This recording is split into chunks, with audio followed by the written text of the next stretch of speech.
This is a continuation of our series. We try to have something every month. Our next program is going to be Friday, November 20th. We're going to be talking about the impact of the Mexican Revolution on the US in terms of cultural, population, economics, and a variety of different things. So make sure that you folks put that on your calendar for next time. And the reason that we're doing this is that we're going to have a center opening up in 2021. It's going to be the Cheech Marin Center for Chicano Art Culture and Industry. It's going to be the largest repository of Chicano art on the planet. And this is a collaboration between Cheech Marin, the Riverside Art Museum, and the city of Riverside.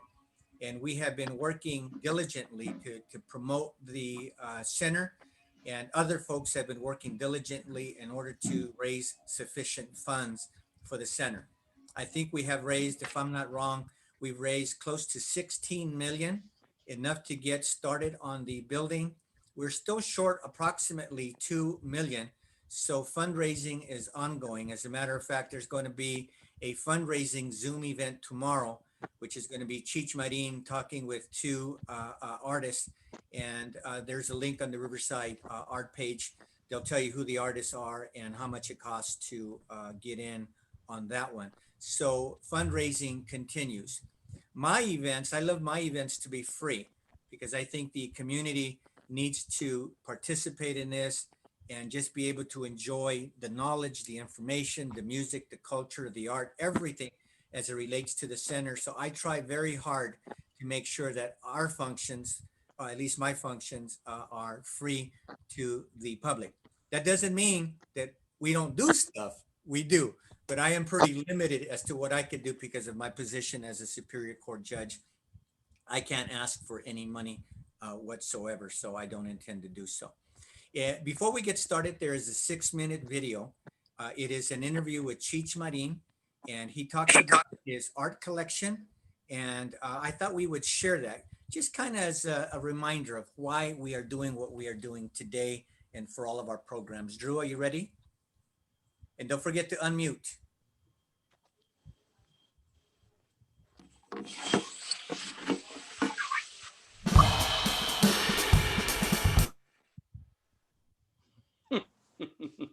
You now know your spreadsheet. You now know what your finance. Sorry, guys. That's a huge renovation. Hold on. Let me send this. Let me share this one more time. Also, my mom's on here. Hi, Joyce Hall. That's my mom. Oh, hi. Share computer sound. Okay, here we go. This is it. Here in Pacific Palisades. Well, see my personal collection of Chicano art.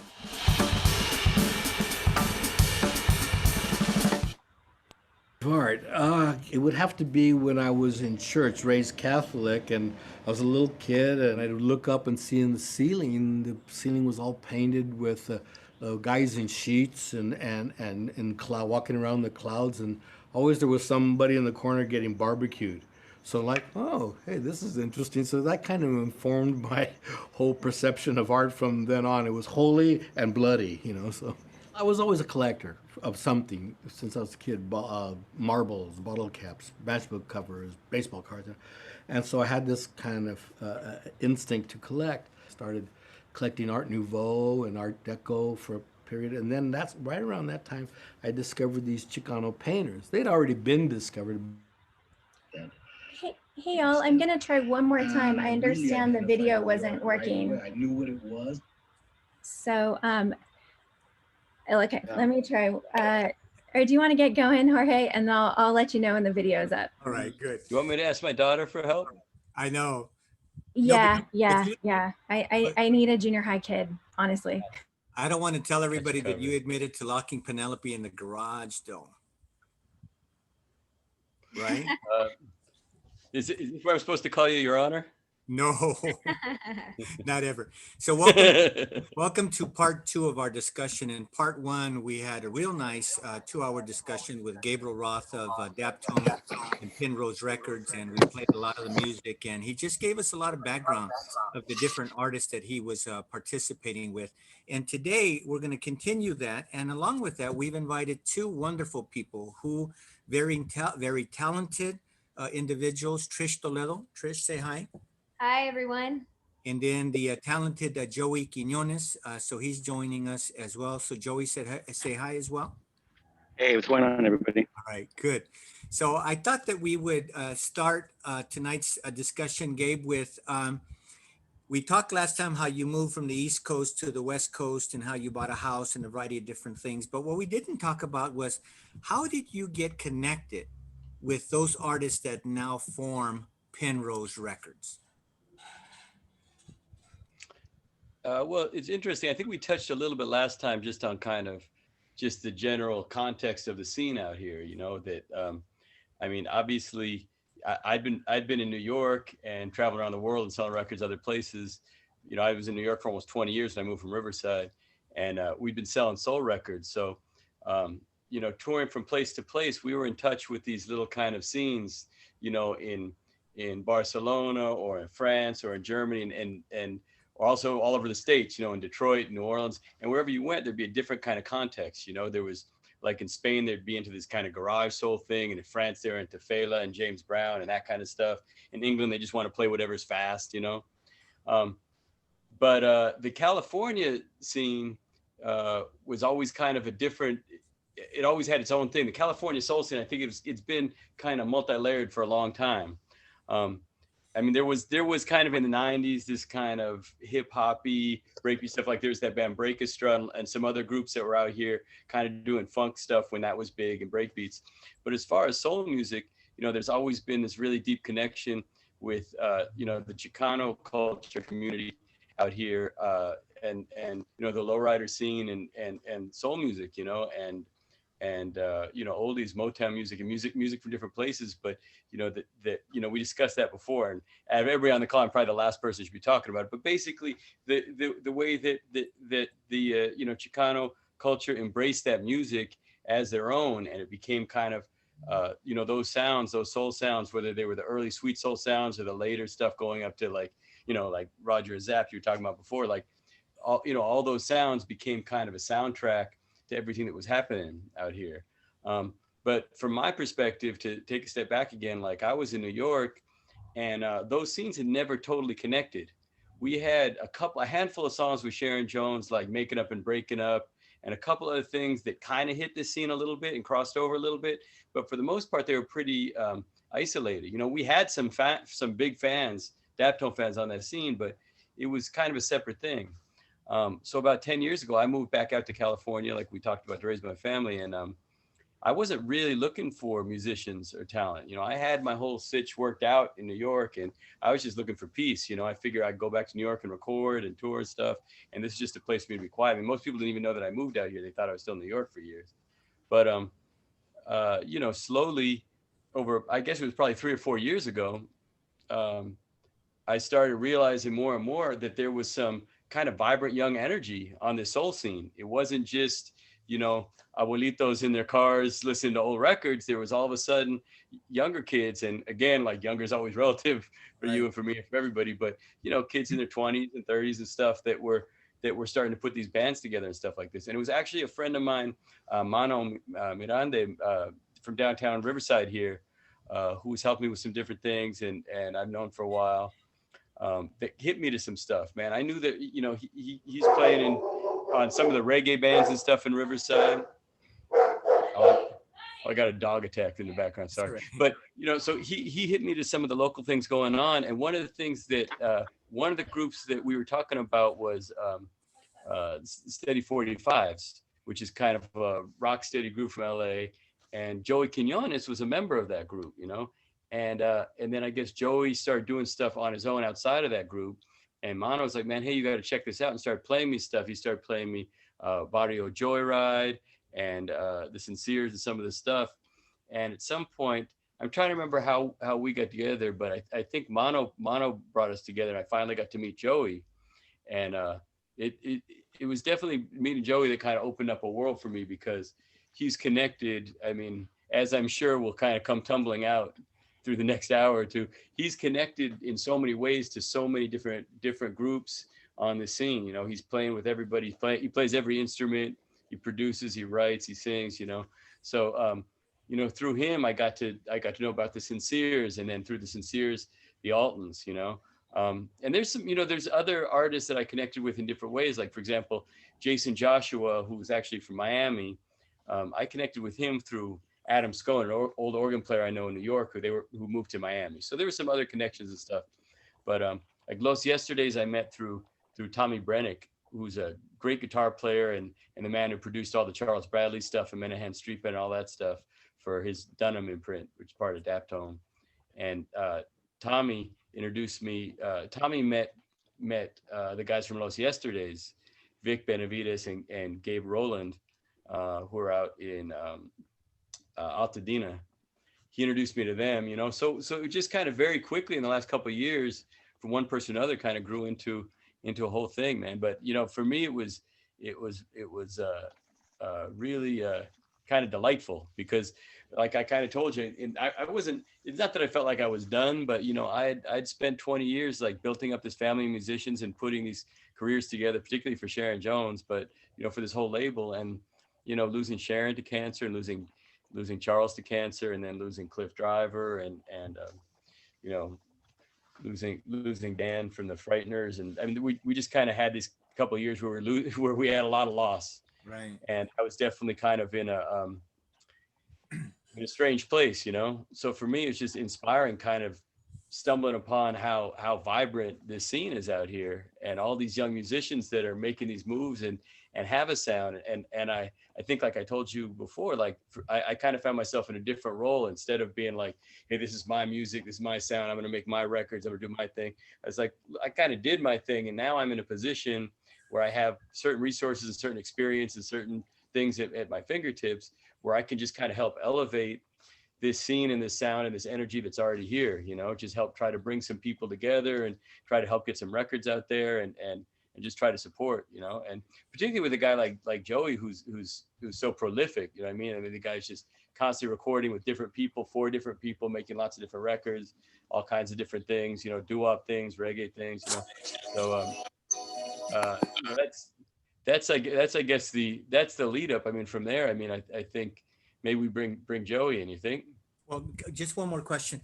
As it relates to the lowrider music, did you get a taste of that while growing up in Riverside before you moved to New York? Oh yeah, man. I mean, definitely. I mean, you know, growing up in Riverside. I mean, you'd have to. I don't know where you have to grow up in California not to know about that. You gotta have to have your eyes closed. You know what I mean?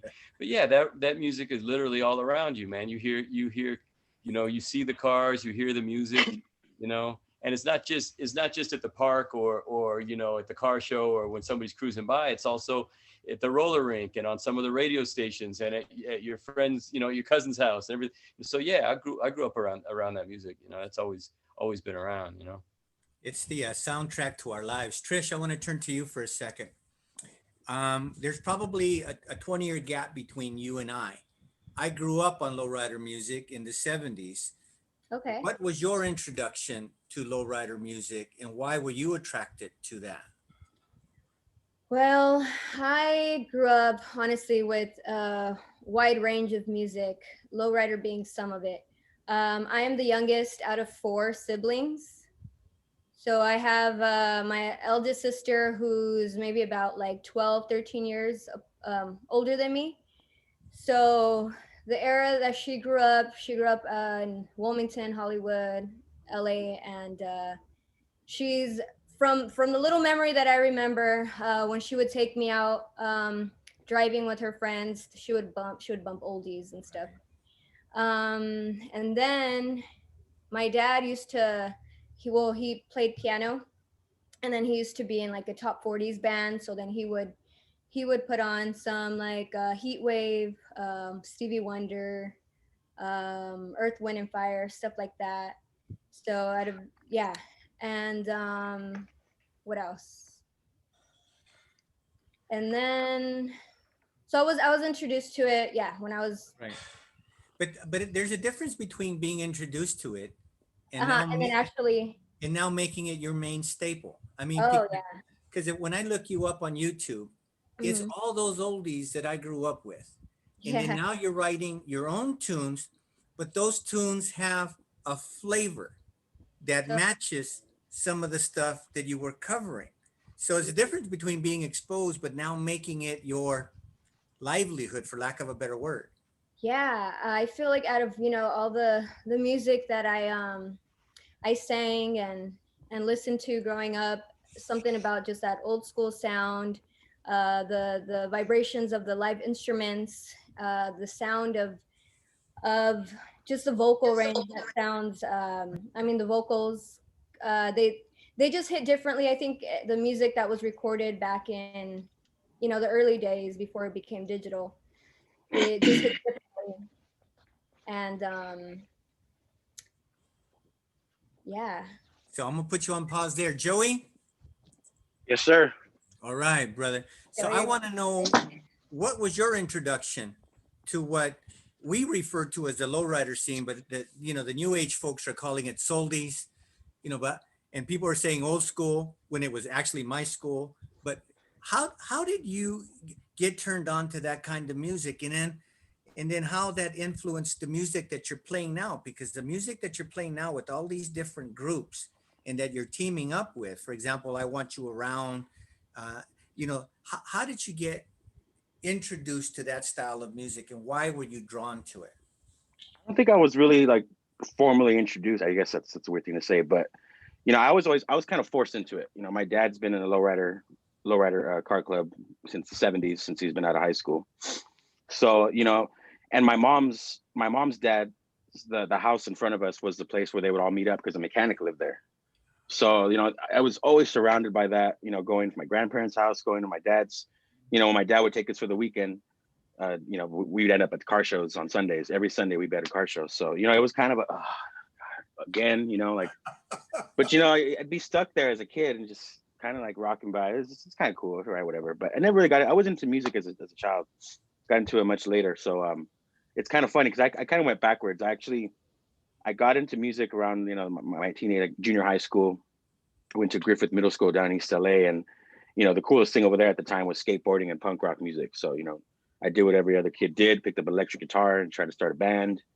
But it just didn't really pan out with the punk rock music, and there was just so much going on, and then we wouldn't even get to play anyway because the cops would show up and raid the shows anyway. So we started turning towards more of the reggae kind of ska music. And that's what really, really kind of took over me for a while and dove right into it. Because besides the music, I love the mythology and the stories, of the bands and just like, so I got really into Jamaican music, old 1960s Pat Kelly, Clarendonians, Alton Ellis, and got in a position to, out of high school, we'd be backing up all these guys. Every time these artists be coming to LA, I'd get to be the bass player and get to, hear these stories from the guys firsthand.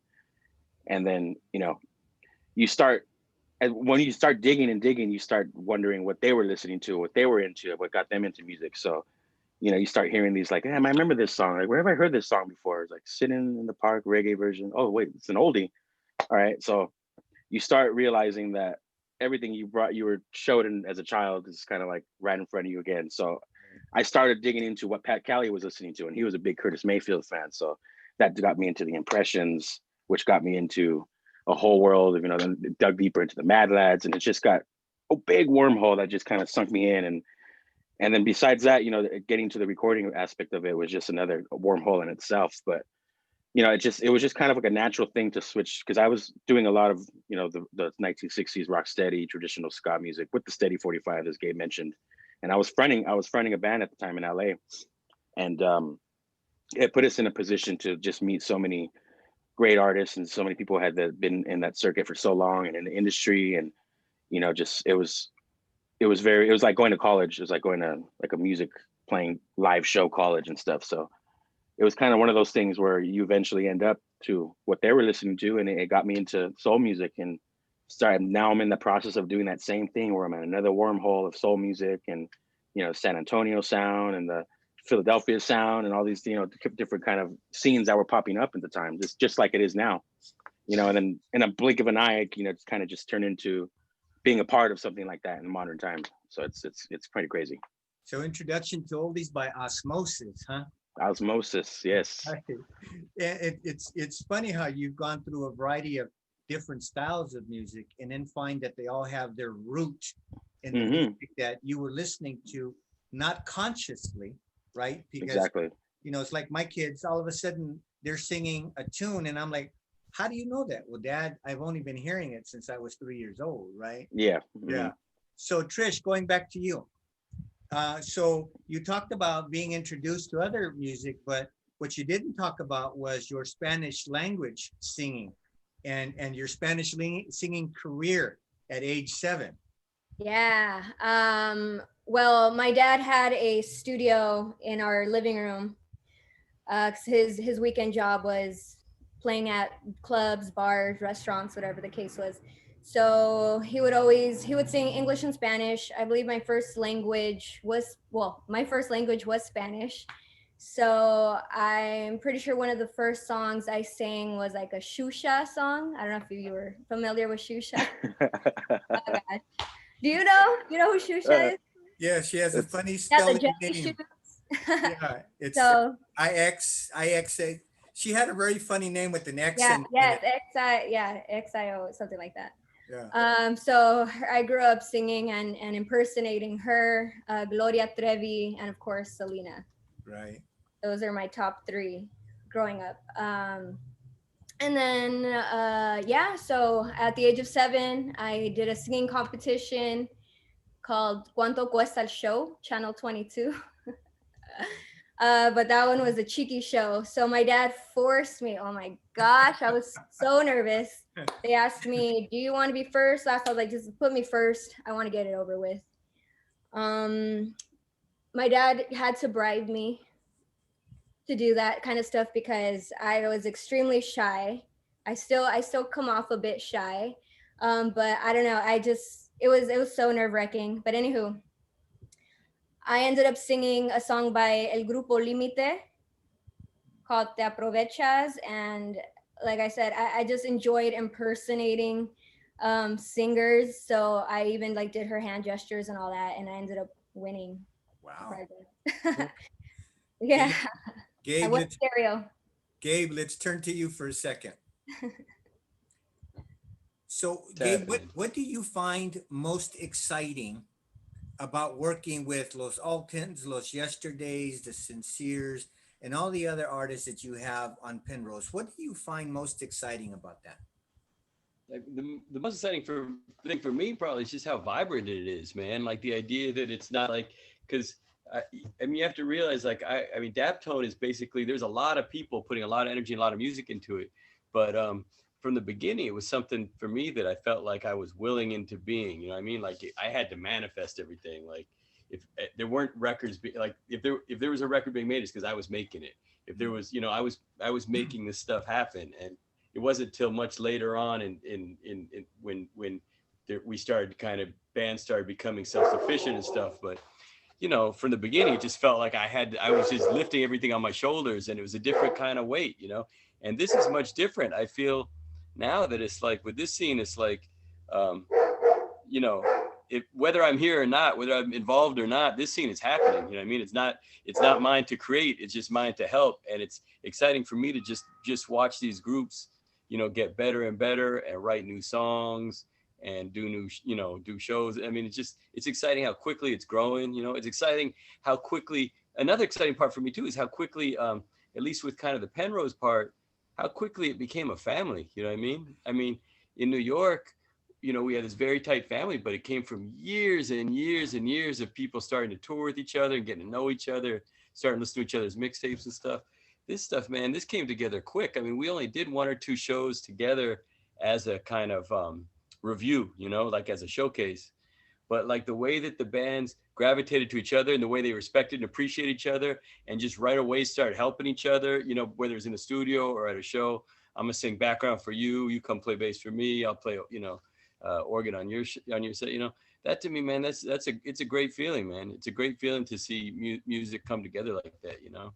And you know, and I honestly, probably the most exciting part is just how good the stuff sounds, you know, because to me that's what it's all about. If it feels good, you know, then the rest of it's almost irrelevant, you know. The rest of it's interesting, but the important part is like you put that needle on the record, and you're just like, oh, that, you know, that's just my shit. That's the thing. That's the whole thing, you know. People always try to make you explain that stuff. It's like, what do you want me to explain? Like, listen, you know. You got to feel it. Feels good. It's it, you know. Joey, let me bounce back to you, Joey. What was Yes, sir. when did you first move from being background guy playing bass to being front guy doing vocals? That's kind of hard to say. I don't really know because every band I've kind of been in, I've kind of had a little feature because I was always, you know, a big writer in every group I've been in. I was always the other half of whoever was bringing material in. So like eventually, you know, they would throw me one my way and let me do a little, you know, which was hard because I was playing bass at the time for the Delirians. So, you know, it's not much I could do singing lead and playing bass. You know, it's very difficult.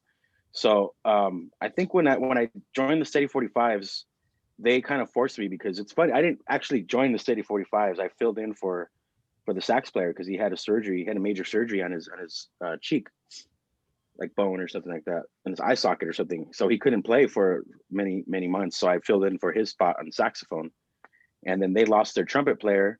He moved away, and then so they switched me to trombone, and then their singer left, and they're like, hey, you want to sing some of these covers? And then it just became, you have any material? And then I put down the guitar and I just started fronting the band eventually. So it was kind of like a natural progression from that. So I think that was the beginning of it, of them kind of like pushing me to kind of get me out there and, you know, yeah, go, no, do it. Yeah. You know, so it was kind of one of those things. So after that, you know, I think I had the confidence enough to at least try to bring some of my own material that I've been either sitting on for a while or had tried in other projects and never really got a chance to like do and stuff. So, but yeah, it was I would say maybe about 2017, it was kind of a conscious thing where I was like, oh, I guess I'm the singer of this band now. And it's, you know, What kind of got songs, promoted. what kind of songs were you singing with the 45s? I mean, you know, it's funny. It's like it's the same style of songs. It's all about, you know, heartbreak and love and sad love songs, you really.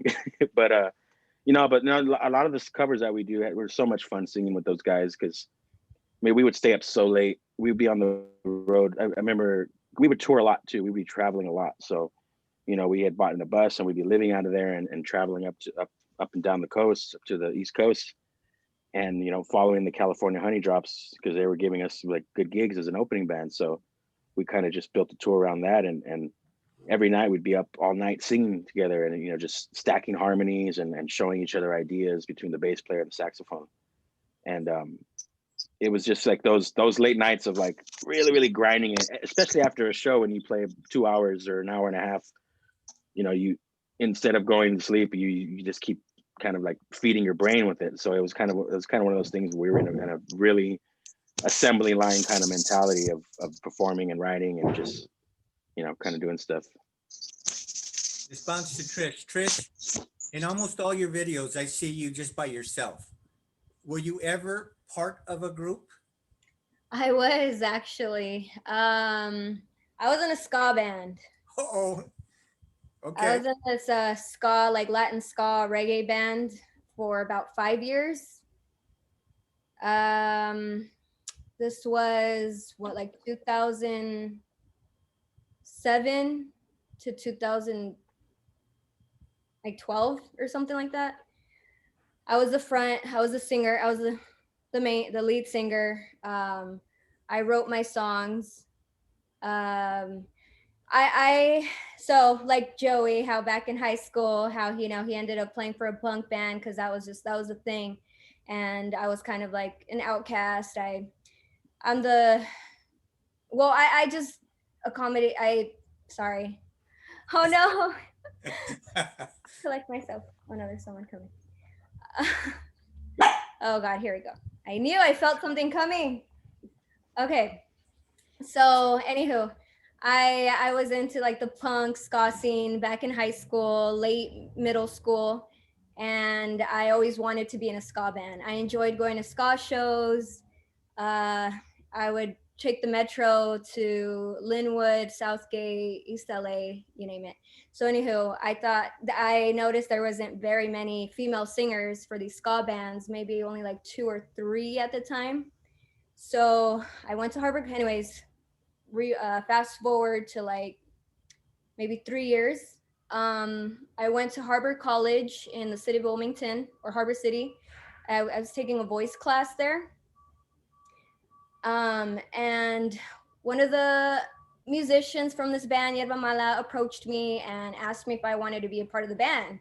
So I'm like, what? That's cool. Like, you know, I wanted to mark that off my bucket list. So I ended up joining. It was me, only female, with like maybe 8 guys, because you know ska bands, they have the whole horn section. We have bass, guitar, drums, all that. So yeah, it was very interesting, very wild times. But towards the end, it was just becoming too much for my voice. As much as I wanted that rough, raspy voice, it wasn't suitable for me. My voice needed and soul needed something more calming, a little more sultry and soft.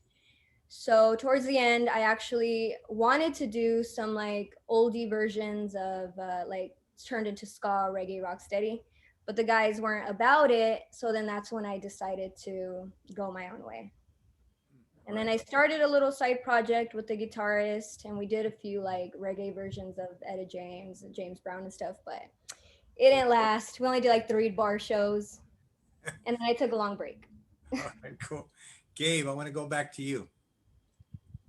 So now you see yourself not as the person that has to make everything happen, but the person who is going to assist and provide some technical assistance. Give us an example of a collaboration that either you fell into, directed, or assisted in between these, either a single group by itself trying to figure out how to make something happen, or different groups coming together trying to figure out how to make it happen?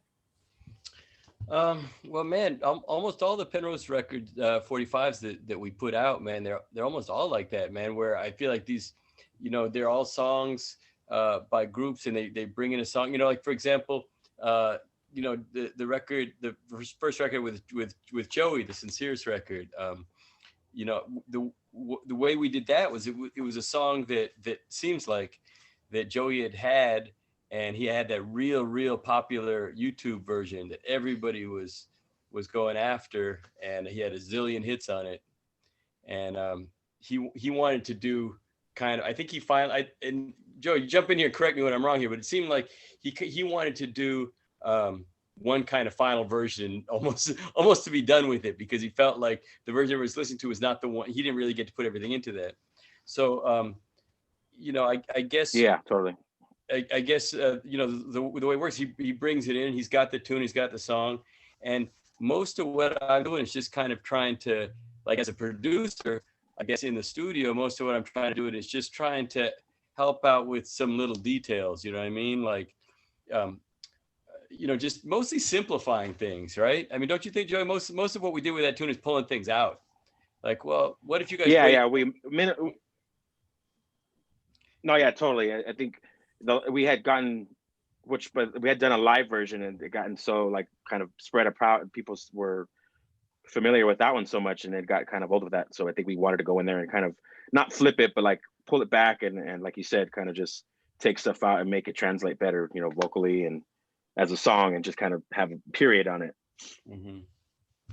Yeah. So I mean, I would say like a song like that is not something you have to like totally take apart and put back together. It's just kind of like a little bit of, you know, a little tinkering here and there, you know. I think so. I mean, engineering wise, obviously trying to get sounds that the band's feeling, that everybody feels sounds good, and you know, trying to help them get it together. And a lot of times it just means getting out of the way. I mean, sometimes it means doing some heavy lifting and really ripping stuff apart, and you know, really bumping heads with people and stuff. But a lot of times when something's really happening, you just got to get out of the way, you know. And then beyond that, as far as helping it, you know, once you're finished with the record, you know, mixing and mastering and all that, you know, getting all the details of the record just right, as far as getting it cut just right, getting all the sound just right, getting the artwork on the label just right.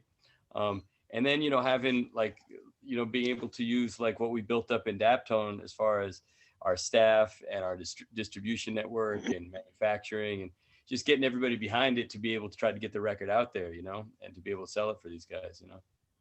Okay, what I'd like to do now is I'm going to play off of YouTube. I'm going to play Joey Quiñones' Seems Like, and then I'm going to play my favorite tune by Trish, Do You Love? And I'm going to also have the video, because I want you folks to see the music and the lowrider culture and Chicanismo is so closely intertwined that you can't have one without the other. And it's even reflected in the videos. So let me start with Joey's. And then when we come back, Joey, I want to talk to you about the Sinseers, how you formed, how you got together, how you direct that. And then Trish, I want to talk to you about the putting the video together for Do You Love, because I think that was fantastic. Your collaboration with Baby Bash, and then your two songs, Coco Lala, and I forget the other one. I want to talk about those. So Okay. let's play Joey's.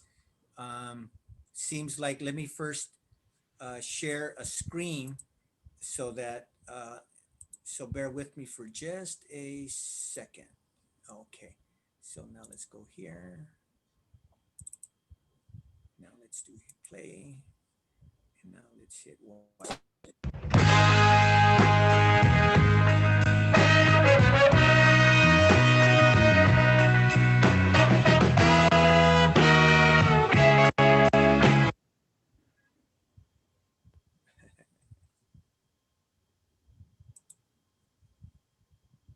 Seems like this art of mine won't let go,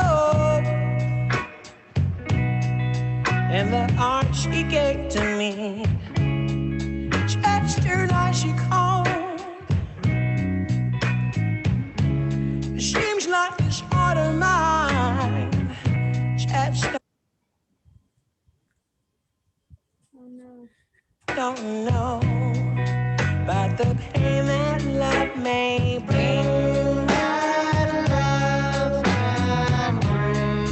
From the way that love may seem.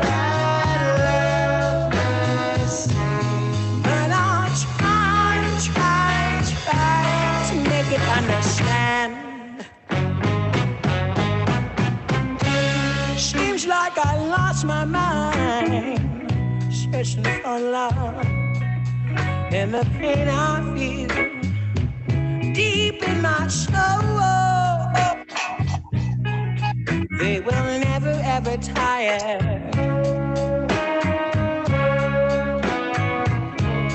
Hurt by eating, cleansed by fire. So let it burn, burn, burn for you. Seems like this heart of mine is on a bit stronger, and the pains I feel, oh, I feel no longer. Seems like this heart of mine is on a beat. Seems like the days are come, sure as the rising sun. Baby, I'll be moving on, but before the night is gone, I will try for you. If I should cry for you, then let it burn, burn, burn for you. Oh, let it burn, burn, burn for you.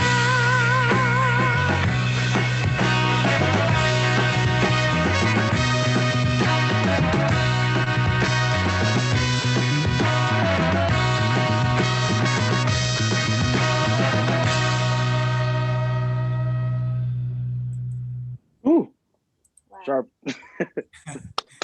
Let's go to Great Trish's video. now. That's a great video, man.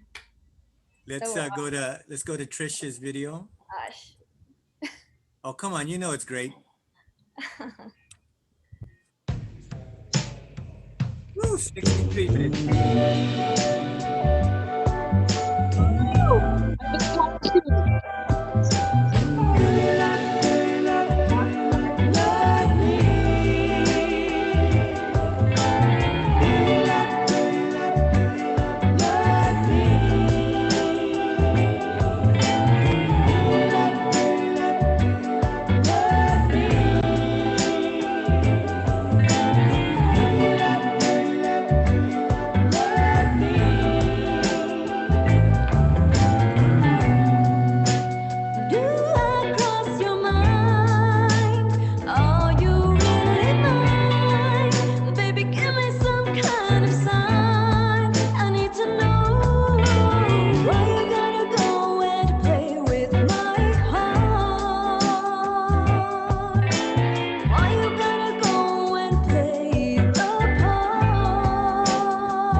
sometime there, baby, I'll feel your frustration. Cause baby doll, I miss you too much. I love to see that smile on your face when your daddy pull up in a drop top cut, sitting candy and chrome. I can't wait to get home, cause you already know, mama, when we alone.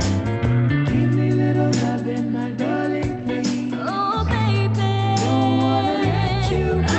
wanna let you go. Oh, darling. Just wanna let you know. Love me. Por favor, mi amor. Love me. No puedo con este dolor. Love me. Por favor, mi amor.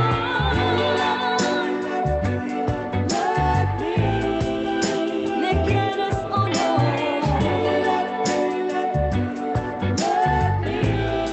Por favor, mi amor.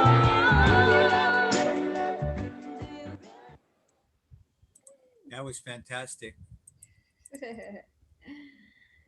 See, so Joey, I want to talk to you about the Sinseers. How did you form as a group? That song that we just heard, you know, how did you put that out? Why is it that it's got 1.8 million views?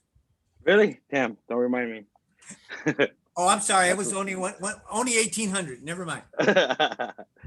No, yeah, no, that's a whole funny thing in itself. But completely by accident, to answer your question. All of completely just organically by accident, osmosis, whatever whatever term you wanna put at it. But you know, a lot of the guys, that video actually, that the Sinseers video is actually a very, very last minute thing put together. I had gone to that studio to record a couple songs, kind of just as myself, you know, just to put some songs, some content out. And I ended up getting really insecure. So I called all my friends and like, hey, can you come over here? And here's a song, learn it on the way over here. And, you know, so that's a lot of the steady 45s in the horn section. At the time, it was a lot of the members of Upground. It's a band, one of my first bands out of high school. I used to play with a band called Upground from East LA.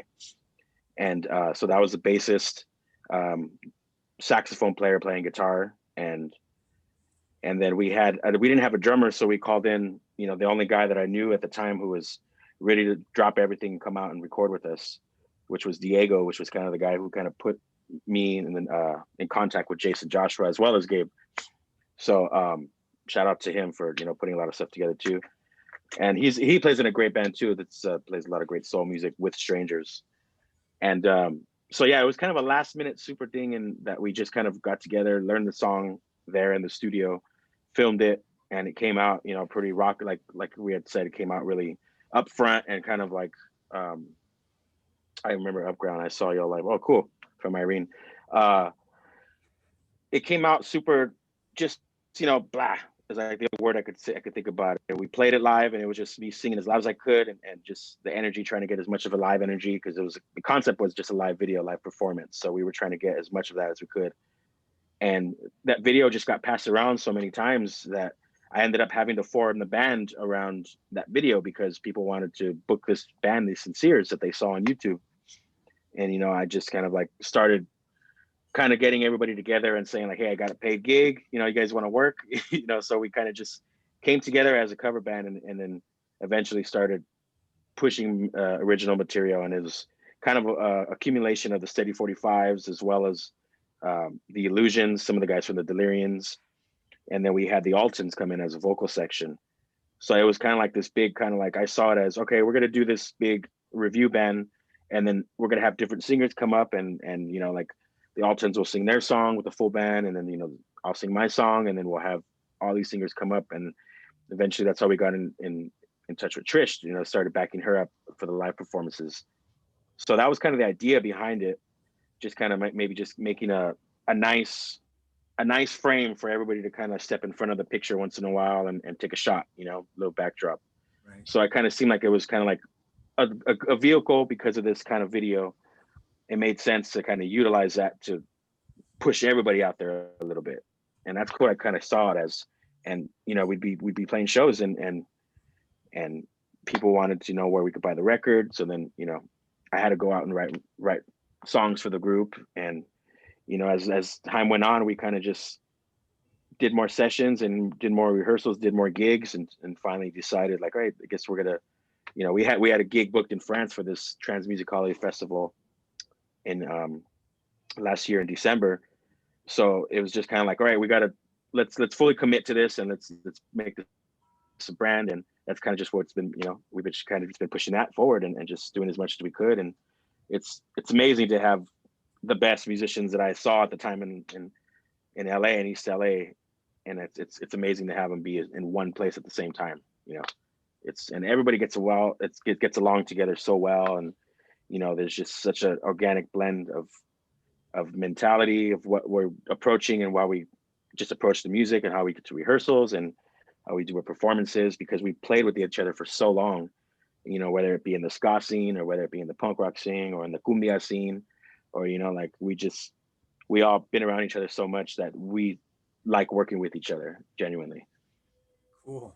Trish, how did you know, that video, I mean the visuals on that video along with the music, it just goes so hand in hand. It's just so well blended that I cannot imagine that song without those visuals.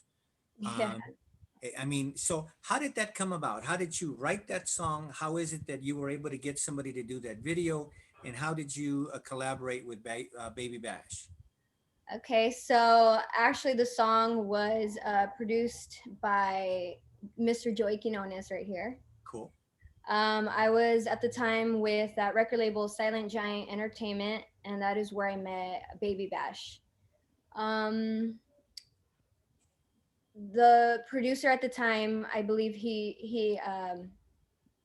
Joey sent the song to him, and then that's where he decided to bring me and Bash into the studio, and all three of us were at the studio in, I think it was Thousand Oaks, and started the collaboration. But Joey had the whole he already had the song structure set up. The Do You Loves was already in there, so we worked around that. I think the only part I really put was the little Spanish ad libs, like "Me quieres o no, por favor, mi amor." Well, that made the song though, right? Yeah. I'm like, I have to throw my little Latin flavor in there if this is going to be my first original song that's going to go out there. So how did you get hooked up with Joey? Is it by accident or intention or what? No, so, well, we were familiar with each other. I was familiar with his bands, Upground, 3045s, all that. And actually, we did a show together with my former band, Yerba Mala, in the city of Carson at this club. And we shared the same lineup, but I don't think I got to meet you that day. I just flew in from Michoacan to go do this show, so I was like burnt out. But anywho, so that was the first time that I was aware we shared the lineup. But anywho, then I remember I made a post on Facebook asking if there's someone who can produce an instrumental for me for an oldie. I think it might have been Patty Drew. Tell him. Because I started making my little homemade videos. I started with Smokey Robinson, Barbara Lynn, and then someone requested Patty Drew that I started getting hired for little birthday parties and stuff. So anywho, I I made a post on Facebook, and then that's when Joey hit me up, and then he sent me he created that shit in like a few hours. Yeah, it was like, I know that song. And she had made a post, and at the time, like I was trying to really get into the more studio stuff, and I had wanted to step back from doing road stuff, and this was like just something calling, like I could do this quick, I could do this, I could help her out, and she would sound good, and it would put me out there more, you know. So that was kind of the idea of it. And were there any other collaborations between you two? Yeah, well, we did the first for that record label Silent Giant. We did I don't know how many volumes. We did a few records of dedicated to the ones, or dedicated to that I love. Yeah, ones I love. Dedicated to the there ones we I go. love. Joey did all the backup vocals, and and the music for those songs. He was the only person I wanted. Right, right. Yeah. Yeah, at the time it was just kind of us bouncing back and kind of just helping each other grow each other and push up a little bit, back and forth. So it was cool. Yeah. So So, Joey, yeah. Joey, do you want to set up the next song called "What's His Name"? Do you want to set that up in terms of, is it yours or is it a collaboration, and what's the storyline behind that? This, I think, what's his name? It was, from what I remember, I had the first verse and stuff of that part of the song, but I had written it as a rock steady and like kind of like an old Alton Ellis type of reggae tune. And I didn't have a band at the time. I just left my band at the time that's doing that. So I had decided, I'm going to try to switch it up. Maybe I can make another version of it and see if it could spark some life into it. I did that to a bunch of songs at the time. And I think this was the only one that kind of made sense and that I was willing to kind of put out and kind of, put our name behind it as a feature song, Right. So let's go to that and let's play that.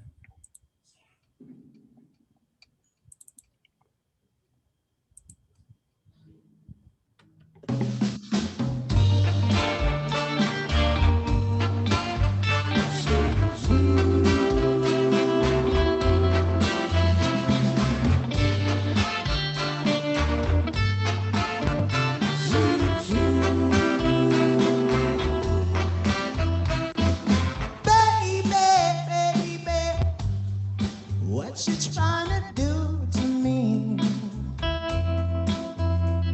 You're doing all the things I said you never do to me. So tell me what's his name? What's his name? No. Tell me what he likes to call you. What does he like to call you? And tell me on the phone, out of love with you.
In the middle of the night, when I'm all alone, I'll call you on the telephone.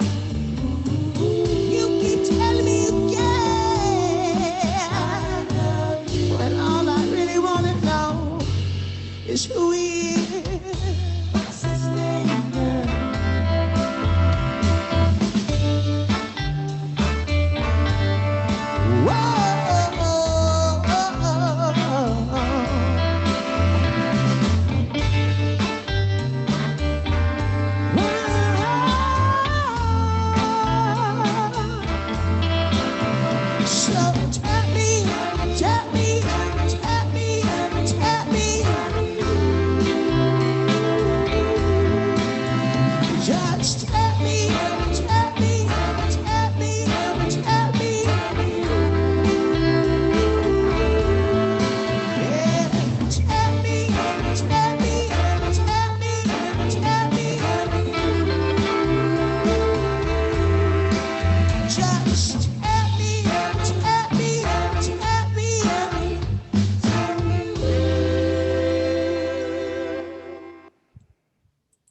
So who were the background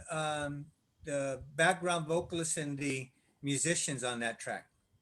So on the actual original, the released version, which will be coming out on Coal Mine Records very, very soon, is actually the instrumental, actually the production that I had done here myself on the studio. So I'd done the complete backing track. But the video that we had done there was actually from a performance that we had done. It's just a funny story because we had flown, we had done a red-eye flight to Paris, and then we had a 2-hour drive to Rennes, France for the festival, and they had this insane press lineup for us to do. So as soon as we flew in, we had to go straight to this performance thing. It was like a live radio broadcast that we had done there. So that was actually I feel like it was like 4 a.m. for us, but it was like 1 p.m. over there. So we had been up all night on the flight and done that performance and gone out and done another one for KCRW, and then gone to the festival that night and performed for this huge crowd, which was beautiful and amazing. But the backing band on that is the actual Sinseers lineup, the full Sinseers lineup as it is today, minus our guitar player because he is undocumented. He was unable to fly overseas to Europe with us. So, but we're going to change that this year. We're getting that together, and so go out and vote too. Make sure you do that. And it's like, as he always tells us, man, it always is like, man, like he always tells us, you voted? Like, yeah, we voted. He's like, right. Do it for me. If you don't want to do it, at least do it for me.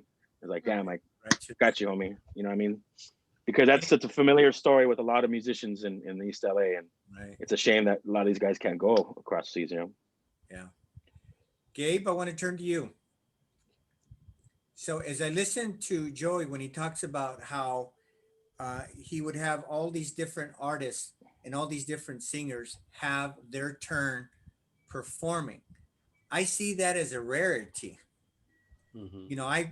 I'm not a musician, but I have been in radio for now 38 years. And singers and artists are funny and fickle and selfish.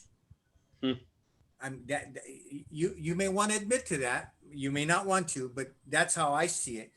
I see it as a rarity that you have somebody like Joey who's willing to collaborate and corroborate with all these other folks and bring them and make sure that they have their time in the limelight and they get to be heard and all of that. So am I wrong in saying that's a rarity?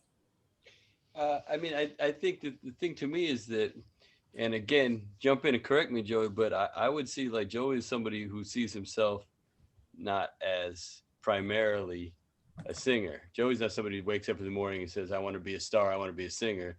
Joey's a guy who wants to make music, and I think like just how he described the way he ended up singing was because somebody needed a singer. You know what I mean? Last night I needed somebody to play cornet on a record. I called Joey and he came down last night and played for me. I mean, he kind of does whatever he needs to do, and he can play an instrument and stuff. So I think he just kind of steps up to what he needs to do. So I think that there's definitely examples of that when I think about, if you don't think about it as singers who are ready to step aside, but if you think of it as musicians that are willing to step up to a mic, I think it's probably easier to find company in that crowd, But you're right. I mean, it takes a certain sort of person to be a singer. Anybody who's been in the music industry long enough knows that, man. It's like it's a combination of a lot of things. I mean, having a voice is only one small part of it. You have to be willing to put yourself out there, willing to step up. And I know some great singers. I mean, there's one singer I work with, Sandra Williams, who's a great singer. And but she just has she doesn't really want to be up front. She likes being part of something, you know what I mean? Right. And for years she toured with us singing background for Sharon, her with her best friend in the world, Star Duncan Lowe, And then we put out a record on them together, but she didn't want to, neither one of them wanted to step out front by their own. But the second they did it together, they were cool. They were like, all right, we're sisters.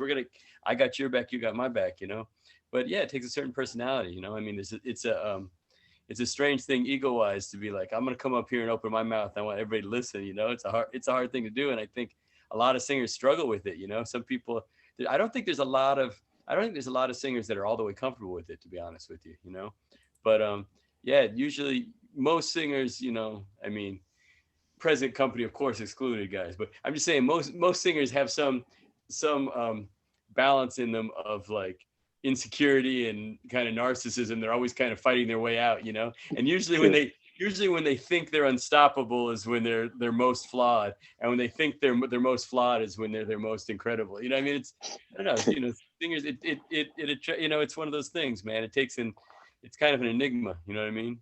Right. It's like, in order to be a singer, you got to be made out of a certain something, I know a lot of crazy singers, but they're each crazy in their own way, you know what I mean? Right. Now, speaking of crazy, let's go back to Trish. Ah, great. Okay, so some of the things that it takes for somebody that has a voice, a talent, and a desire is to get hooked up with the right people to Yeah. provide you with the background, to provide you with the support, to provide you with that which you need in order to flourish. Mhm. You did a lot of stuff with Silent Giant, and now I see though that you're with either a different group or a different label, or maybe just independent. Who is helping you with your latest endeavors? Right now, I've been getting help from Jason Joshua, Mango Hill Records. I also got some help from Egon with Now Again Records. Okay. So those have been my latest collaborations. Yeah, I became independent maybe like 2 years ago, going on 3 in January or December. Oh, going on 3 in December. So do you find that you're getting the kind of support that you need, or do you see yourself as kind of, trying to make it, floundering maybe, or struggling, or, I don't know what verbs to use, but is it easier now or is it harder now? I feel like it's definitely easier now. I'm able to collect myself, and instead of someone like really like telling me what to do type of thing, I felt like I really needed this break away from that part of the music industry. I feel like I got lost in it, and I just kind of lost my authentic self. But now that I had this break, I'm able to visualize what it is I want and who it is I want to work with. So yeah, the people that have crossed my path lately definitely have been a helping hand to me, very supportive and encouraging.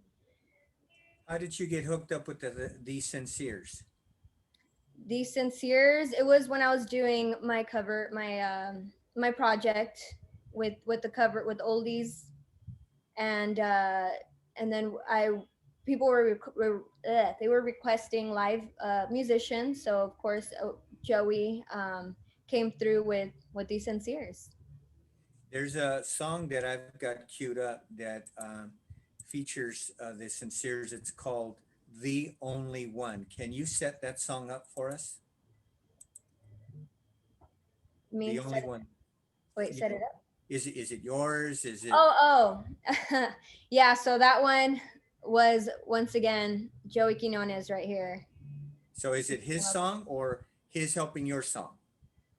It's his song that I sang. I put my vocals on. All right. So let's play that one.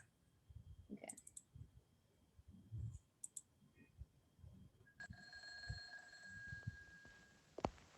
Oh Lordy.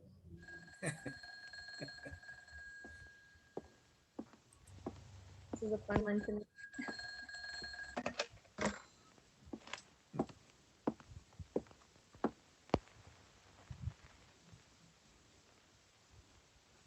Long intro.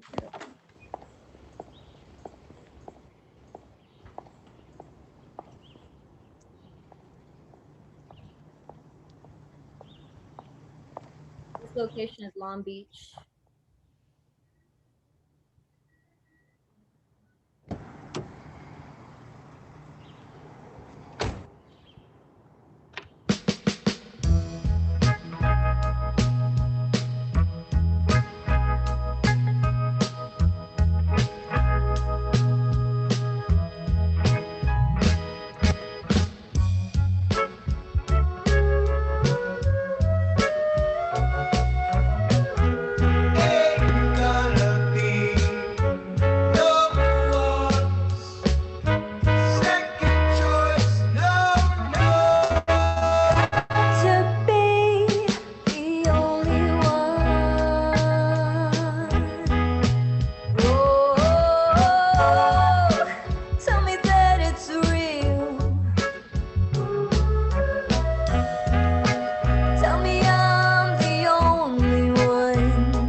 tell me that it's true.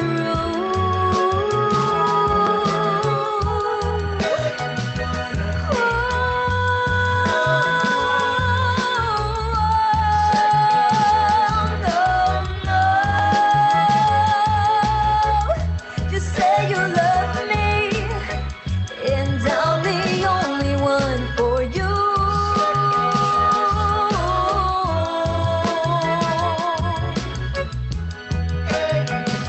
I ain't gonna be no one's, no.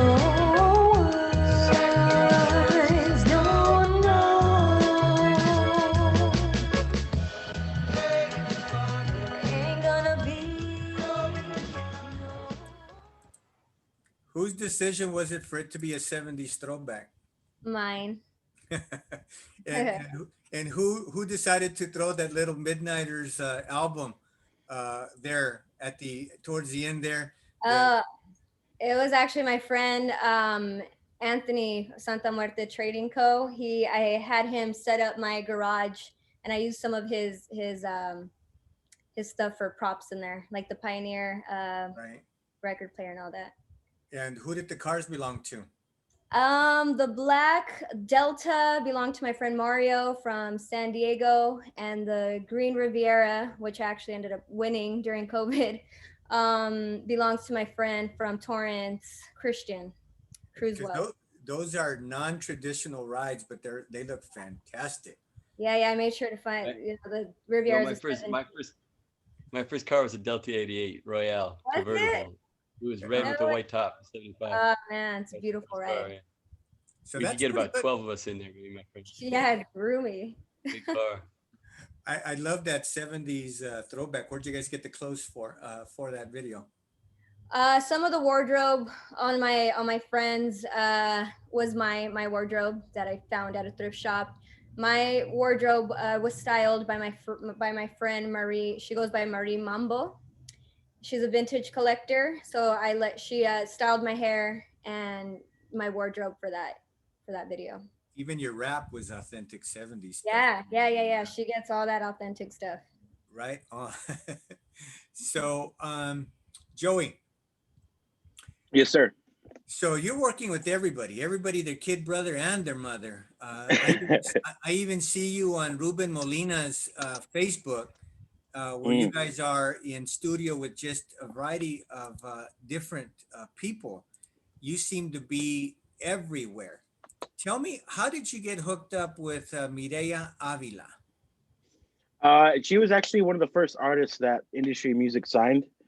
One of the first projects that they had kind of thrown at me, because they were looking for a producer to kind of produce pretty much, cover the same thing I had kind of been doing, which was instrumental versions of, these classic tunes. And, it's which is just more schoolwork for me to study music and the way these different bands are playing.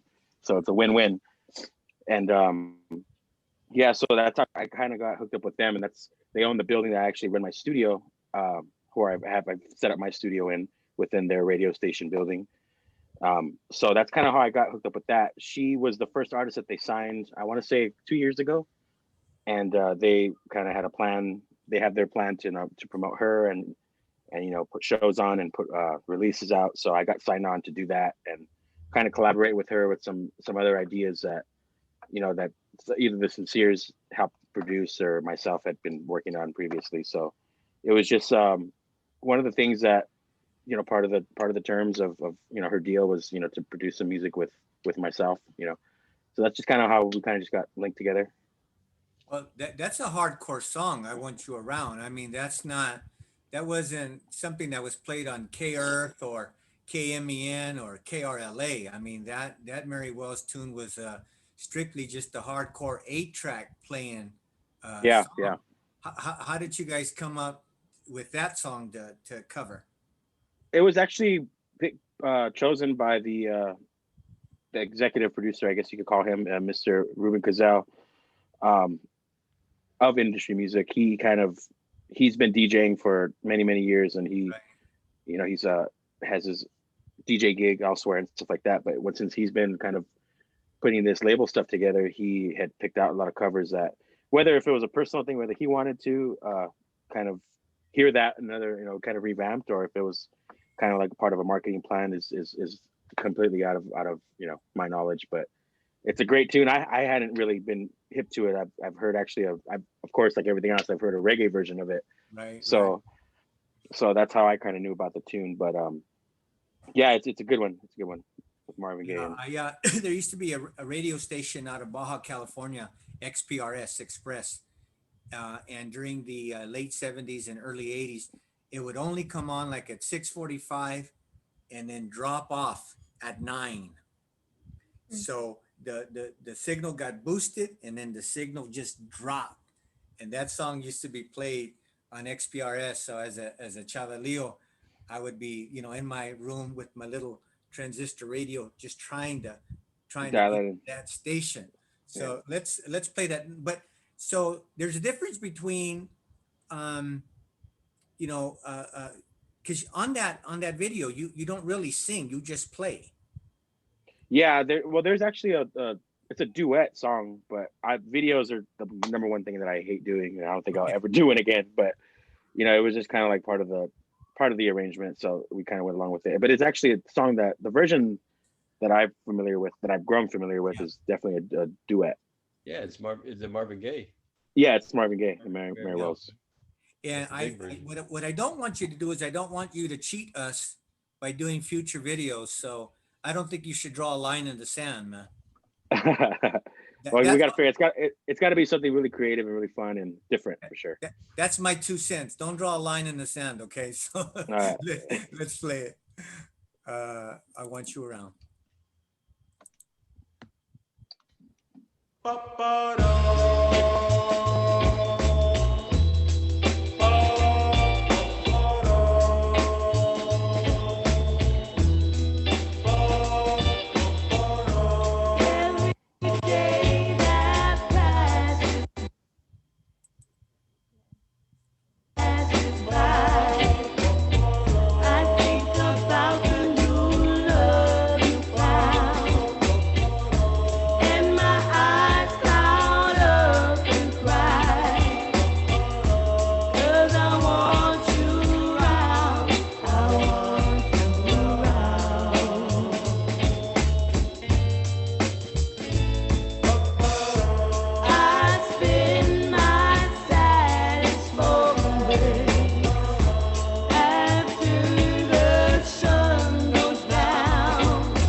It was when I first heard that, I was like, damn.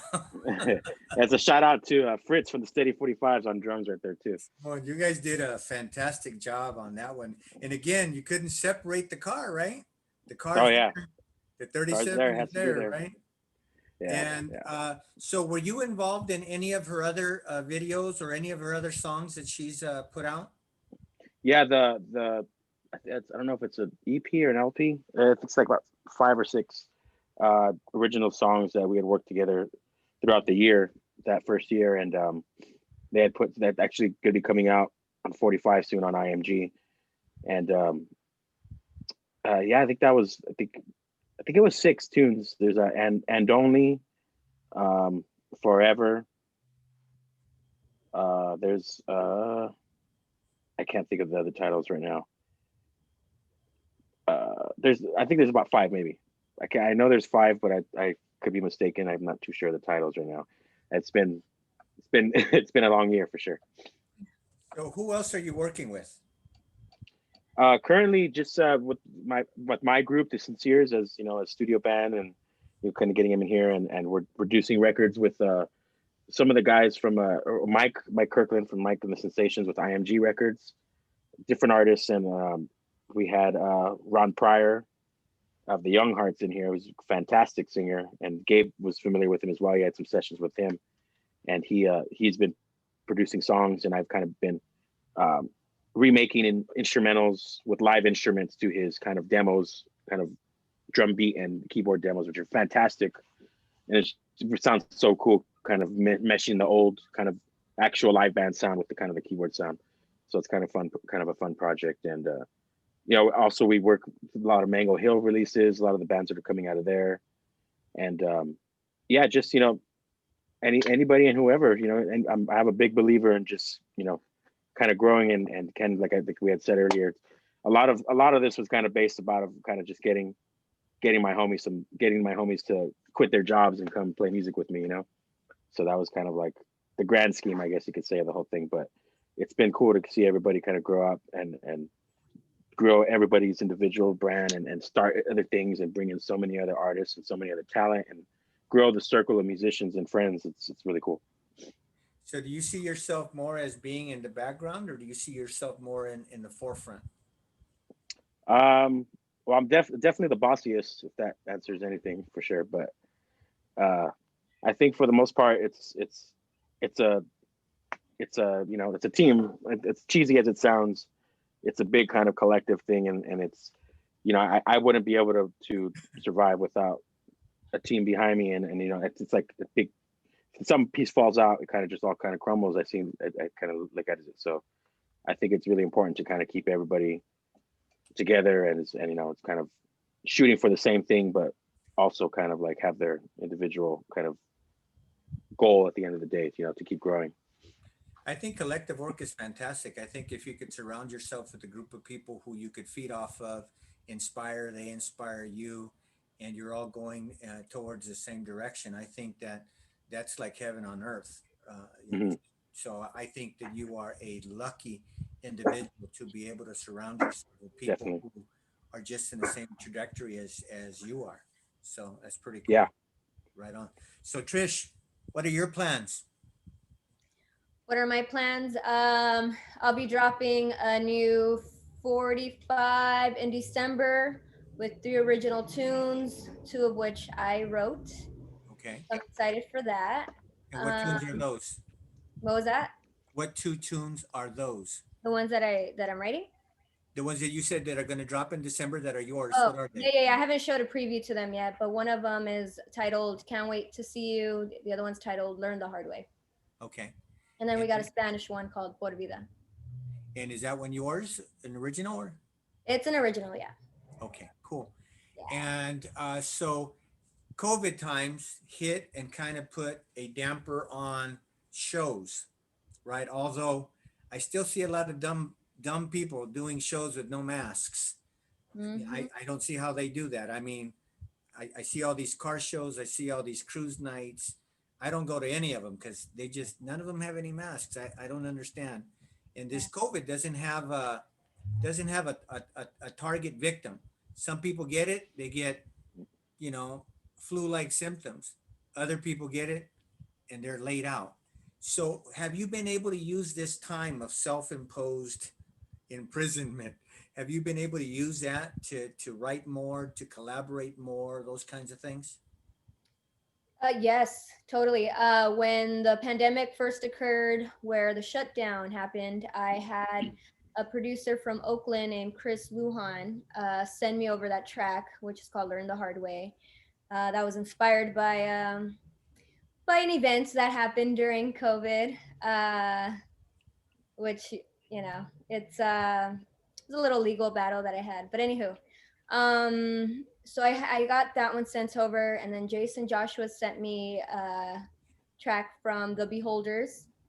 So I was able to do that. And then I also had Gabriel Lynn from Those Yesterdays send me over some tracks as well, and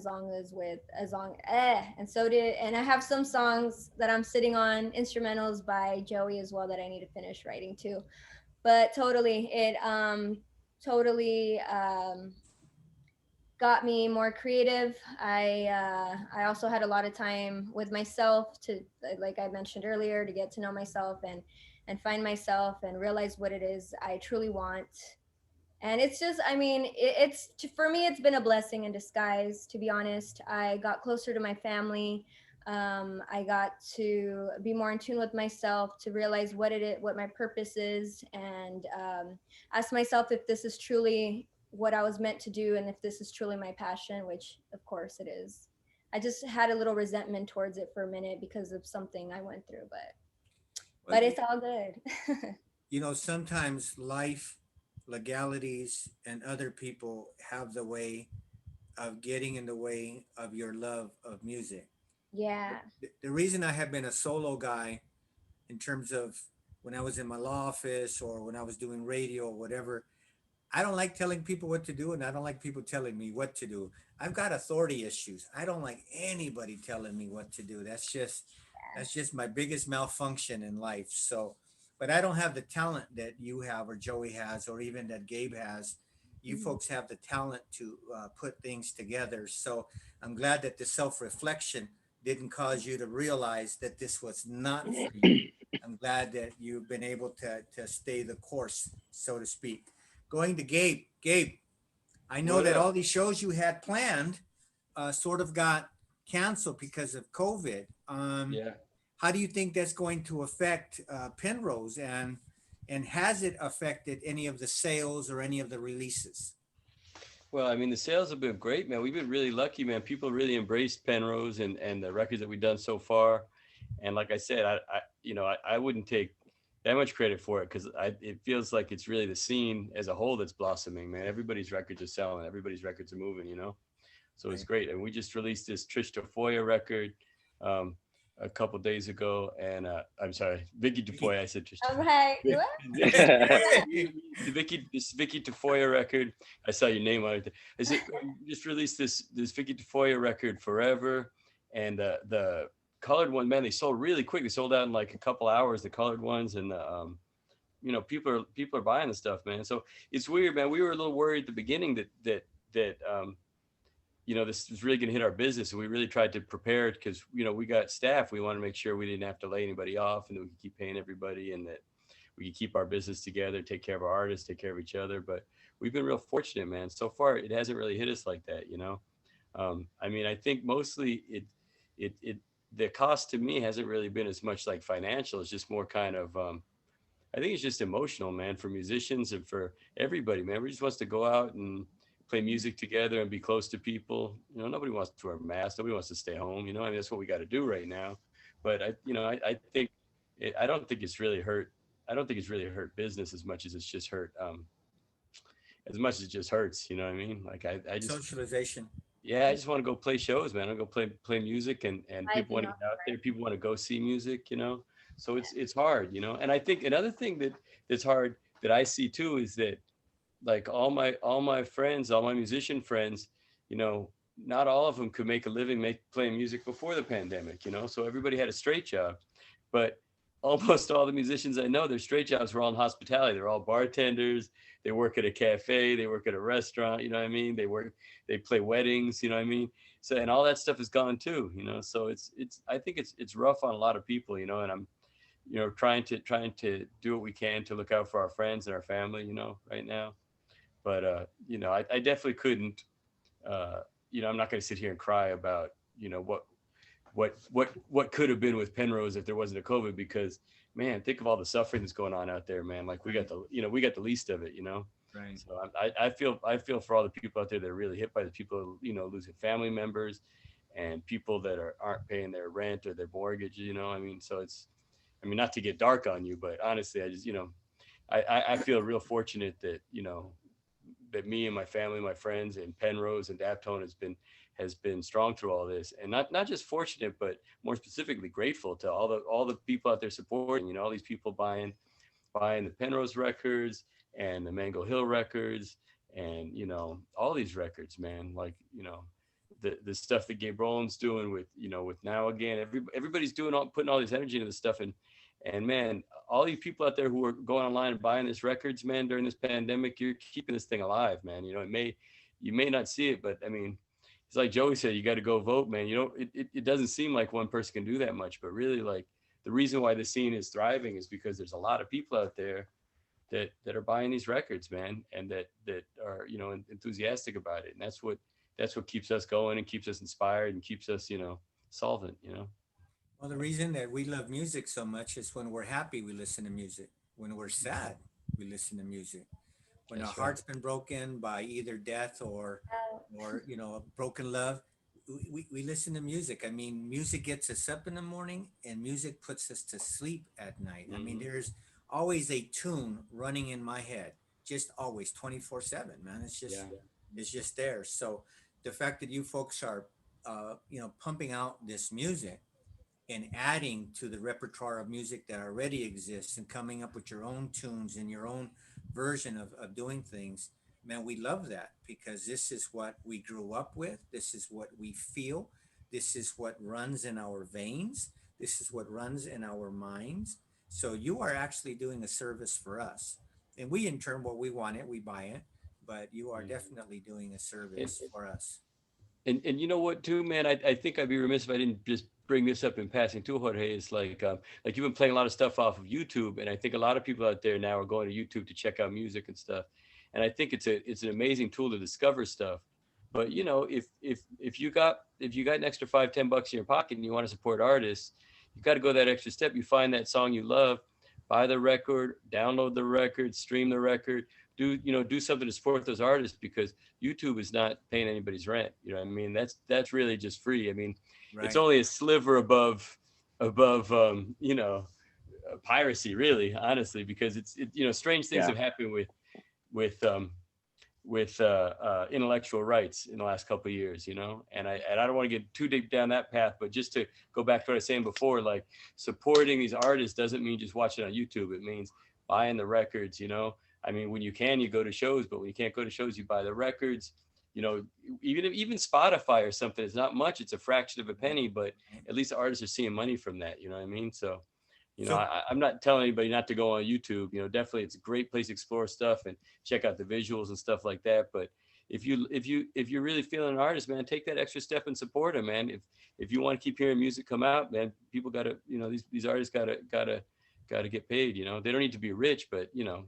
Right. It takes something to, you know, a lot goes into these records, you know, these guys are putting a lot into these records. In the chat section, we put a link to Penrose Recordings. We put a link to Thee Sinseers, the Instagram page, and the link to Trish's Instagram.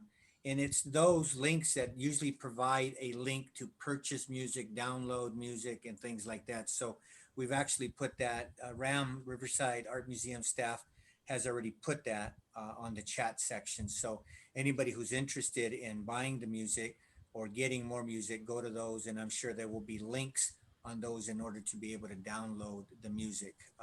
YouTube is a way to is a primer, is a way for you to get introduced. It's like the radio. Right. So it's like the radio. The way to support it. And what I love now is I don't like buying MP3s. I was just never that guy. But you're pressing 45s. Oh yeah. I want the 45 because I've got records galore. I don't even have space for all the records that I have. I got you, man. Come by the house, man. Bring your wallet, man. We're gonna take care of you. All right, that sounds good. Cash only. That's right. And then Trish, you're coming out with some 45s as well, right? Yeah, I have 2 out so far. Okay. I have the only one, and then I have that one with Now Again Records with Egon and Gabriel and Vic. Okay, third one, December, January. I think I've queued up. Let's see. I've got. Do you want me to go to Oldie Kind of Loving? Or do you want Coco Lala? Let's do Coco La La La. It's a nice little breakaway. Okay. Now this is my first time using this platform, so hopefully it'll work. So let me do share screen. Actually, we don't need a share screen on that one. Let's, because it's just a picture of a 45. Yeah, it's not a video. Yeah.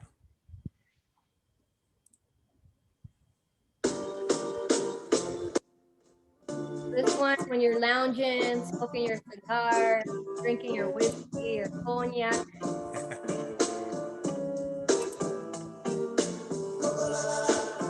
You are the one I love, and the one I need.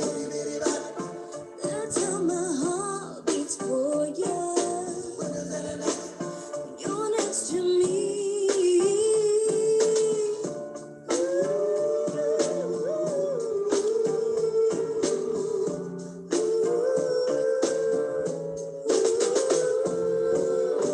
Baby, baby, let me tell you how your love is music to me. When you're around me, I hear the sound of what a true love can be.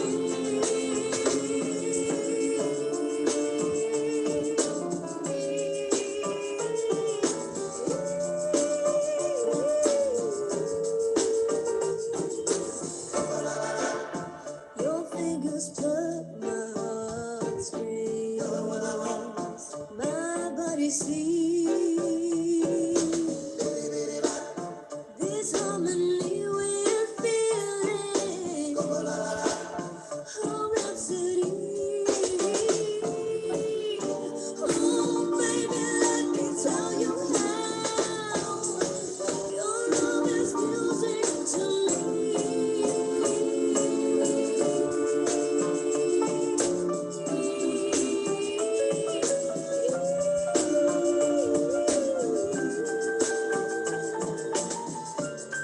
Love is like music to me,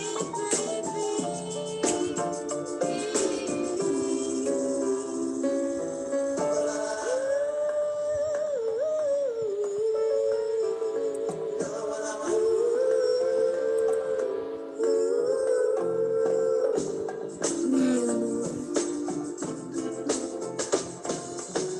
necesito que me creas cuando yo te digo que tú eres el único para mí. Y yo haría lo que sea por ti.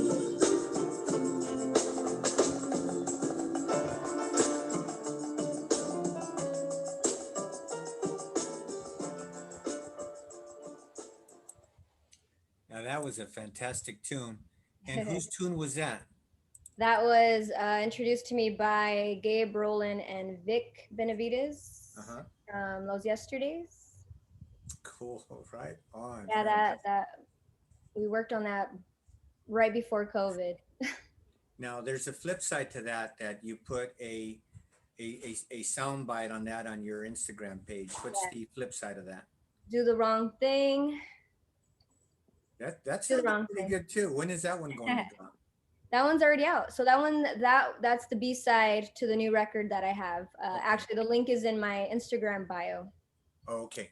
Okay, because when I saw it in the body of your Instagram, it just had a bite. it. That's it. It's coming out soon, but it's out now. Oh yeah. No, it's out. It's out. Okay. I'm gonna have to go check that and update that. But yeah. So I want to ask a question then of Joey and Trish and even Gabe. There are other groups out there that are springing up. For example, we see this guy named Cota, who sings with Monica Rocha, and then Monica Rocha sings on her own. And then we have Pepe Marquez, who is older than all of us.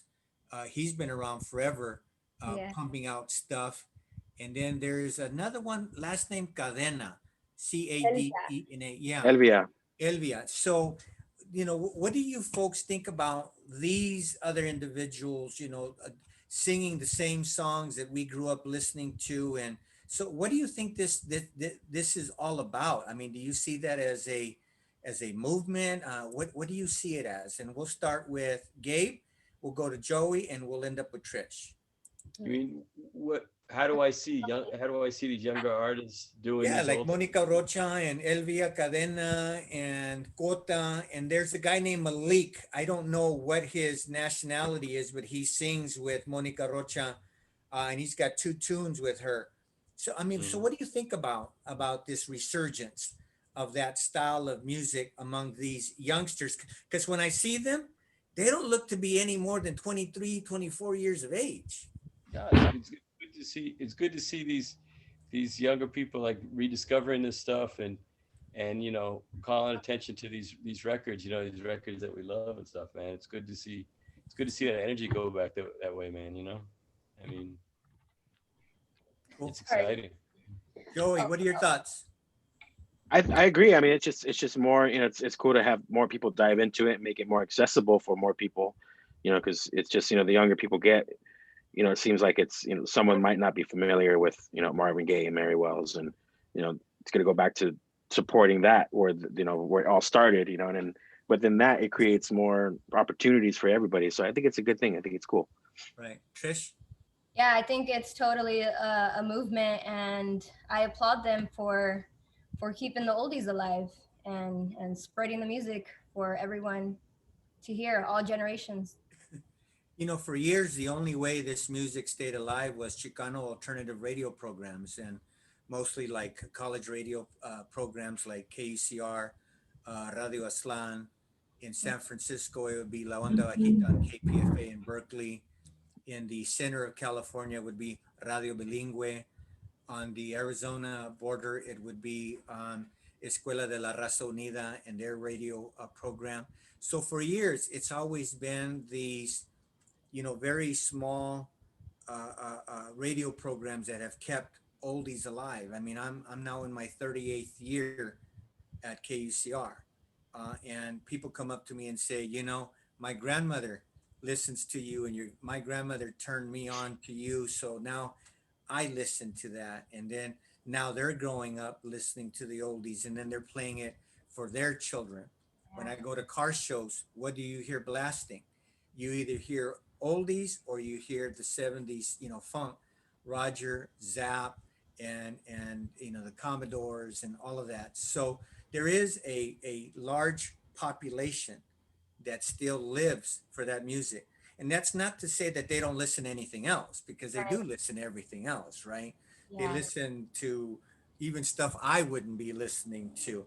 But it is nice from my perspective, being 57, Traditional. seeing that these youngsters are playing these songs and doing them great. I mean, it's not like nasty covers.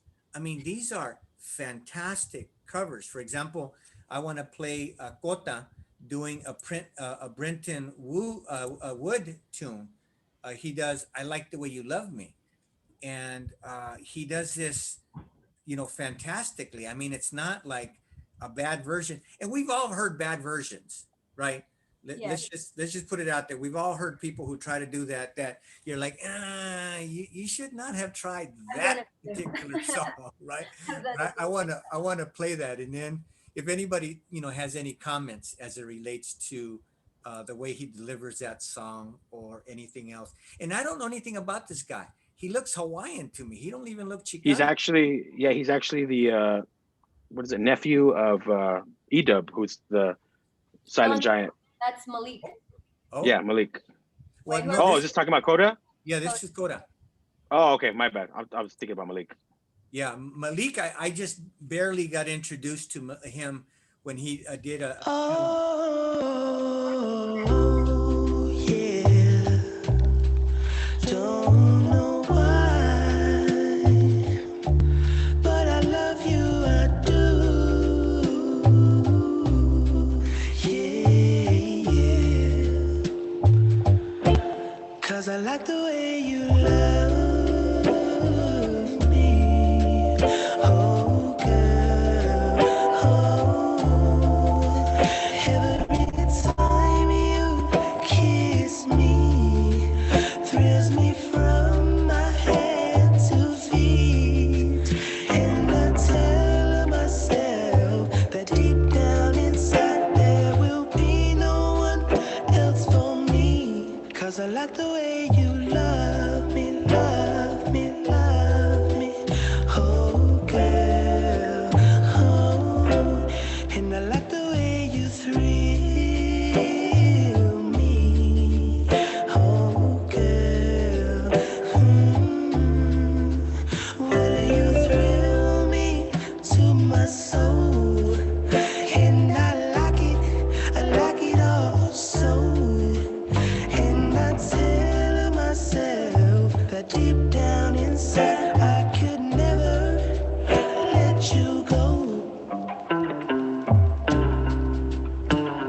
I love the juxtaposition of him playing against the backdrop Of of Richie. the first Chicano rocker, man. Yeah, Richie Valens, man. that's So, my hero right there. I think I actually made that instrumental track for him. He's a good Coda's a good dude. oh yeah. So Yeah, what's his background? What's where is he from? I'm not too sure. I know he's a barber. He's actually a barber. He's Coda the barber. Really sweet guy. He's part of the Silent Giant kind of group of people, record label, and yeah, he's a great singer. He has a great voice, and that's some of the he did a couple of the Bretton Wood. Him and Malik both did some Bretton Wood covers. And does anybody know anything about Monica Rocha? No? Not me. No. How You- about Not so I just much. know that for you. okay. And then how about the Elvia Cadena? Does anyone know anything about her? I think she. I'm not too familiar with who she works with, but I'm familiar with. I've seen her at. I think Santa Fe Springs, the swap meet. They have the bands there, and she does a different. I think she plays like a top 40 kind of cover band. The I might be mistaken. I might be getting it wrong, but the Midnight Cruisers, I believe it is her group. Oh, okay. Yes, the Midnight Cruisers performed for our Pachuco Ball that we put on every August as a fundraiser for the Cheech. So Nice. they did have a female vocalist. Okay, so that is her then. I believe that's Elvia. Yeah. Okay, it's cool. Yeah, right on. So we've got about 13 minutes left on this. So is there any parting thoughts or words that anybody wishes to share with the audience? There has been a lot of thank yous. Adelaida said, she wakes up and falls asleep to oldies. Francis Vasquez, a good friend of mine since I first went to UC Riverside. She says music is our saving grace. I miss going to concerts, but these types of programs keep us sane during the pandemic. Let's see. And Lorraine Cifuentes says it's been a pleasure, and I look forward to joining more of these events. Be blessed. And so, is any parting thoughts, Gabe? Parting thoughts? Man, I don't know if I got any parting thoughts. I mean, I always like playing more music, but And on a record, right? yeah. All right.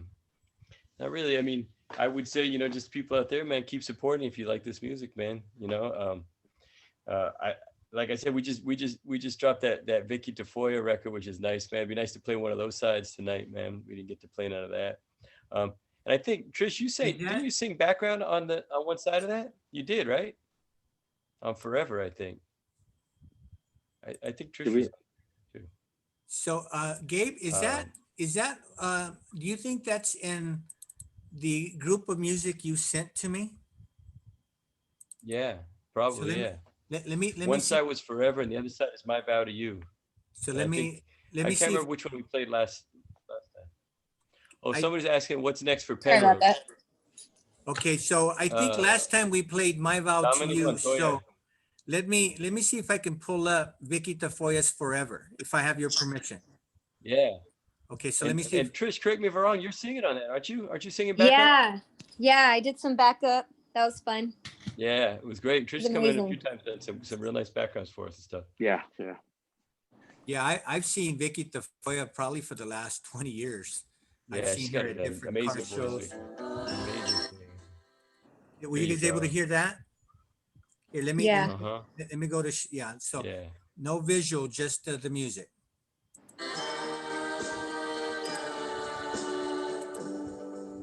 I'll give you the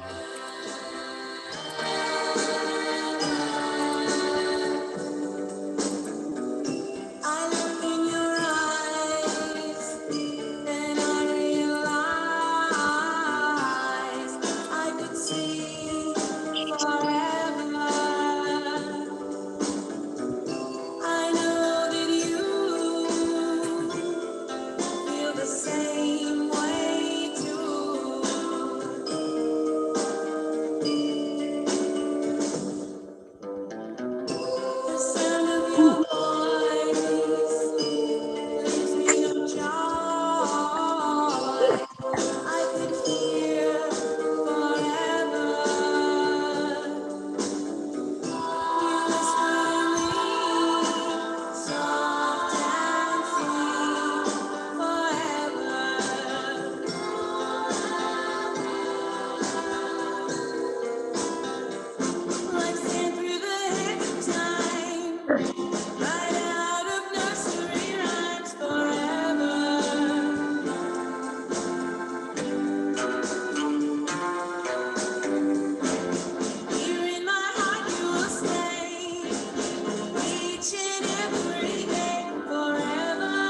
The strength of Vicky's voice is just amazing. When you hear her live, I mean, she almost needs no amplification.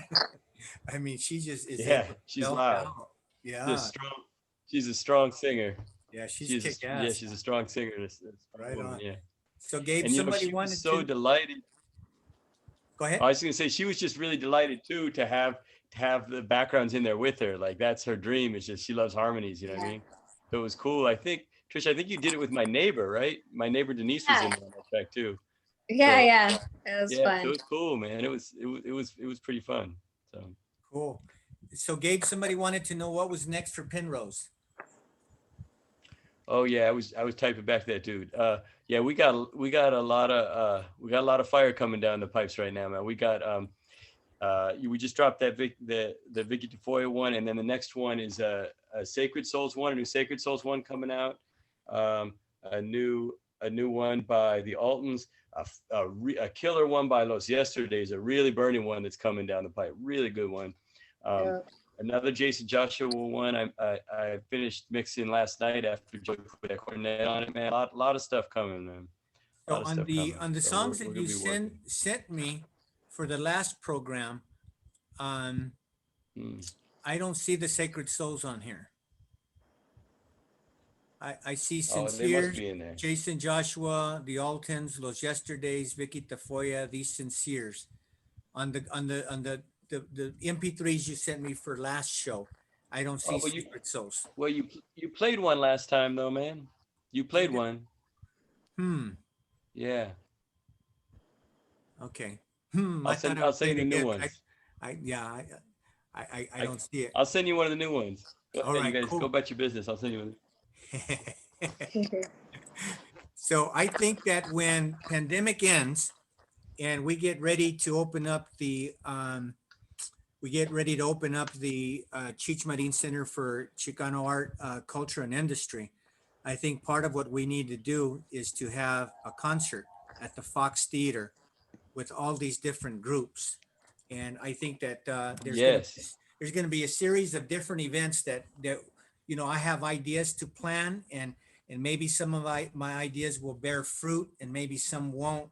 But one of the ideas I've had was to do a concert at the Fox Theater because we can get it almost at cost. And then, we can raise some funds for not only for the artists, but for the Cheech Marin Center for Chicano Art and Culture. Yeah, that would be great. And just to talk about that for a second again, man, like that's another thing we didn't really talk about much tonight, but for me, finding out about the Cheech, and what that they're turning a library downtown, which is, by the way, a block from my studio right there. Right. That they're turning that into the Cheech Marin, the museum there for Chicano art. That's amazing, man. And it's really a beautiful thing for Riverside. It's a beautiful thing for California. It's a beautiful thing for, Chicano art. And man, I'm very excited about that. I think it's actually to me a really big deal as far as Riverside as a city finally kind of acknowledging where our strength is and who our people are, you know what I mean? And it's a really big deal, man. So I'm with you, man. Anything we can do to support that and get artists involved or whatever else I can do to help out, man. You need to borrow a PA, whatever you need, And the beauty of the center, it's not just art. Right. For example, one of the things that is already lined up is Robert Rodriguez, the film producer, is going to give classes on how to make a feature length film on a $10,000 budget. I think there needs to be a music component to the Cheech as well. And I also think there needs to be a radio component to that as well. So as we get closer, we'll give ideas, and as more money is coming in, obviously we'll be able to do more things. One of the things that Cheech has talked about is there's a building right behind the public library. It's the old PG&E electrical company building. To buy that and then have a lowrider art museum as a component to the Cheech as well. So you know why I'm involved: art, music, and garruchas. That's it right there. We don't need any more. That's the whole package right there. Right. So I want to thank you folks. People are asking for a part 3. And we might do that in January. So I might reach out to you folks again. I know that, Gabe, it's like, I don't want to do this anymore. But Gabe, you bring such a wealth of just info and your ability to tie everything together, what we do. And then I'd like to maybe, invite some of these other youngsters, like Monica Rocha and maybe Kota and Malik and Elvia, bring them on as well to kind of get them exposed. Because right now the only exposure is either Instagram or YouTube. But I think that if they participated in a discussion like this, that would bring more exposure to them, but also enjoyment to our audience, because our audience is hungry for stuff like that. So don't forget, November 20th, we're going to do a program on the influence and effect of the Mexican Revolution on Chicanos in the U.S. in terms of population and culture and the maintenance of culture. So that'll be Friday, November 20th. Irene Sanchez, PhD, who's one of our listeners tonight. She's going to be on that. And I've invited another gentleman who's got some visuals. He was able to get some visuals from different libraries, still pictures of the Mexican Revolution. And then I've got old recordings of the Mexican Revolution. So it'll be a combination of historical facts, photography, and music. So if you folks can join us. And I can't wait for COVID to open up, because I want to hit up Gabe in his studio, and I want to follow Joey and just kind of see him in action. And I want to hit a video shoot of Trish, because I love the marucas in that 70s. So anyway, so thank you very much. I have some vatos for you next time. So to the Riverside Art Museum, I want to thank you. You guys are always fantastic. You make the putting of these functions on so easy, so simple. So to Drew Oberjergi, to Karen Marsala, to I. Kelly, to Valerie Found, thank each and every one of you. If we could turn on everybody's videos so that we can kind of get an idea of who has been participating, and maybe take a screenshot so that we could put the screenshot on the Riverside Art Museum Facebook page and their website, so people can get an idea of who in fact is participating. So let's put everybody's, there you go. Wow. It's a lot of your folks. pants on. Right. So Adelaida's still there. Shirley's still there. Matt Beld is there. Miss Davis is there. Francis Vasquez, good friend. Heather Ibarra, Anthony Small, Luis Vasquez, Irene Sanchez, Gordy Regalado from Paris. Kiule, what's up? Ruben Duran, Cindy Neisinger, but that's not, I don't see a picture. Anita Gonzalez, and let's see who else. Let's see, there's another screen. There you go. We have Tom Elvers. We have Jason Garcia. We have Chicanos Rock, Gabriel Martinez, Nancy Rivera, Dominic Montoya. And let's see, Stephen Brannon. Yeah. All right. So I want to thank each and every one of you for participating. I love that you guys I love that you guys participate. And we only do this because you folks asked for it. And so we will have a part 3 in either January or February. My thoughts. Yes, sir. Oh, I don't want to interrupt. I'm sorry, but I just got to throw a special shout out to your boy right there, Matt Beld. Yeah, I just saw that too. Yeah. Well, Matt. That's a boy right there. That's part of the Penrose universe right there, in the Riverside universe in a deep way, man. He's Vicky Tafoy is a co-conspirator and play guitar on that last record that you just heard. And also the other night helped me out with some inspiration. Oh, nice. My boy right there. So right. some night you unmute him and you'll have a night to remember. That dude can talk about some Riverside with you. Okay, well, so Matt, the part of when we find out what your superpower is, we exploit your superpower. Since your superpower is knowledge of Riverside and the music scene, we're going to hook you up with doing a program for us, and we'll have Gabe there to help us out, but he just committed you. You're on mute, so I can't hear you. All I hear, my mind is saying, yes, Jorge, whatever it is you need, we will participate in. And my thoughts for December, I haven't quite figured out what I want to do for December, but here are my thoughts. I want to continue with music. And there is an artist by the name of Little Joe and the Latin Ears, Little Joe and La Familia. I want to see if he would agree to do a Zoom. The difficulty with doing a Zoom with the older generation is they're not comfortable with the technology. So if I can get him to be comfortable with Zoom, maybe we could do that for a December gig, because Little Joe has been around since forever. I mean, my mother used to listen to Little Joe. She's got pictures of her and Little Joe when he used to stop at the Chicano Mexicano circuit. There was a dive called the Del Rio in Tucson, Arizona. That's where everybody went to perform. And she's got pictures when she was a teenager with this guy. So if I can hook that up, maybe that'll be my December surprise and Christmas present for you folks. But I want to thank you very much. And we're gonna end the program with a Penrose song. Let me see. Let me pull up something from Penrose. Yo, Jorge, I don't know if it's, not to put you on the spot, but I just emailed you. You said that you didn't have any of the Sacred Souls. I just emailed you 2 of the tracks that are for a 45 that's coming out next year. Okay, so let me pull up. Unreleased stuff. Let me see if I got that. And if it is, we'll end up with that song. Yeah, if it's too complicated. don't worry about it. Okay, here it is. The Sacred Play Soul. the exclusive. We need to hear the exclusive. Play the exclusive. This is exclusive right here. Nobody's ever We heard need to this. hear that exclusive. Is what we need to hear. This Okay, is coming well, out next year, man. My For boy, you. that's what I'm talking about. Gabe, you a Okay, legend, bro. You a legend.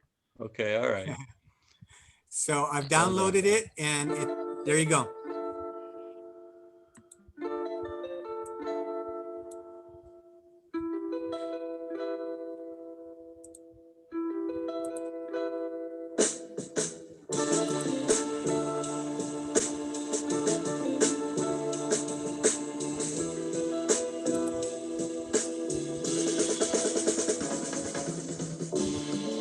I got a little taste of your love the other day, and I just can't get enough. I just can't get enough. Then I see you wanna go down the other way. I just can't get enough. I just can't get enough. Baby, I don't wanna play pretend. Either you want me or you don't. You want me or we go back to being friends. Till I see you again. Till I see you again. Till I see you again. Till I see you again.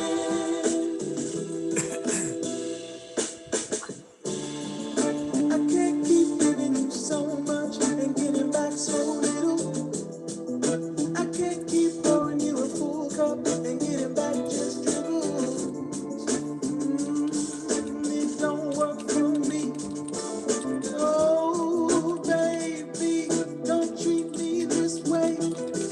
Baby, I feel like you're lost again. Either you want me or you don't. You want me or we go back to being friends. I see you again.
All right, you got your sneak preview for today. I'm so glad I'm wearing headphones.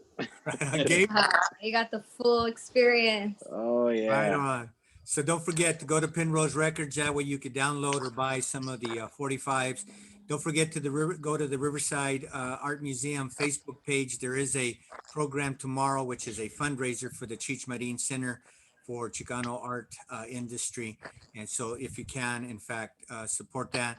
And then Drew's little baby is waving hello. So Drew is the executive director, and that's her newborn. So I want to thank you guys again. Trish, thank you so much. Joey, thank you so For much. having me. And Gabe, it's always a pleasure, my brother. It's always a pleasure, man. Always a night. pleasure. Thank you, Jorge. Thanks right. for doing it, man. Thank you guys. Good night. Good night.